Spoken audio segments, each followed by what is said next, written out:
السلام عليكم، مرحبا بكم في فيديو جديد من أنا وكتيبتي. من نهار قررنا نبداو رحلة التفقيس كنا عارفين أن النجاح ماشي سهل، ولكن بالتخطيط، الصبر والمعرفة الدقيقة بكل مرحلة. واليوم غادي نعيشوا معكم هذه الرحلة كاملة من أول بيضة حتى لحظة خروج الفلس. خليكم معنا لأن كل معلومة غادي تفيدكم، وكل خطأ صغير ممكن يضيع مجهودات كبيرة. بالنسبة لي غنقوم بتفقيس 456 بيضة من سلالات مختلطة: الأسترالوب الأسود، الدجاج الفرنسي، وخليط السلالات. أول حاجة ضرورية الدار هي تنقية البيض الموسخ، كنمسحوه بالماء والخل، كنستفو البيض في بلاطوات وكنبرمجو الفقاسة على هاد المعايير: الحرارة 37.5، الرطوبة 55، والتقليب أوتوماتيك. الدورة ديال التفقيس كتكمل في 21 يوم، ولكن كل أسبوع فيها كتكون مرحلة مهمة. من بعد 7 أيام كنديروا الميراج، اللي هو كنشدو كل بيضة وكنعرضوها على ضوء قوي باش نشوفوا واش البيضة مخصبة ولا لا. العلامات اللي كنقلبوا عليها: خطوط دموية، لون غامق داخل البيضة، نص كحل ونص شفاف، كلها مؤشرات كتبين ان الكتكوت بدات يتكون. اما الا كانت البيضة كيدوز منها الضوء بلا ما نشوف والو، راه غالبا غير مخصبة. البيض المشكوك فيه كنخليه حتى النهار 18 ونديروا الميراج النهائي باش نكونوا متاكدين بنسبه 100% من الحاله ديال كل بيضه.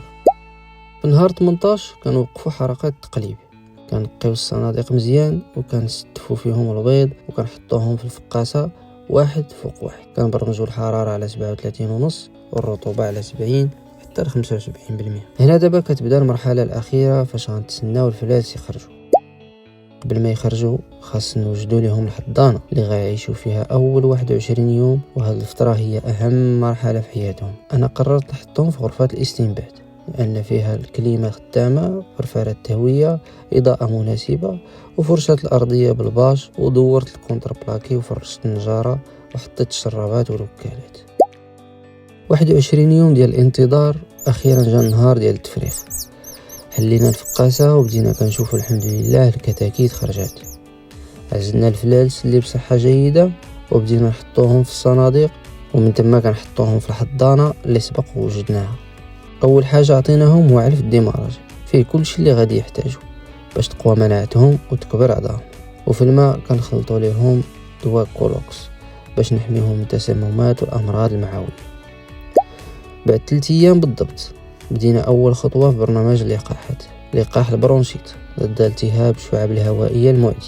نعطوه لهم في الماء، ولكن بشرط كنخليهم يعطشوا 1 ساعة ونص باش نتأكدوا أنهم شربوه. من بعد 5 أيام كنعطيهم لقاح الجومبورو لحماية جهاز المناعة وتقوية الجسم ضد الأمراض.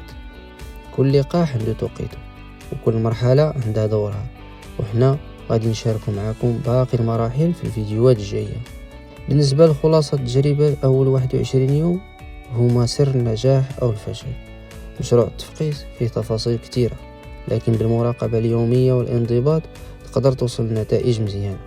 إذا كملتي الفيديو حتى لهنا خلي إما كومنتير شنو تبغي نشارك معكم في الفيديوهات الجاية، وشاركوا الفيديو مع أي واحد باغي يبدأ مشروع تربية الدجاج.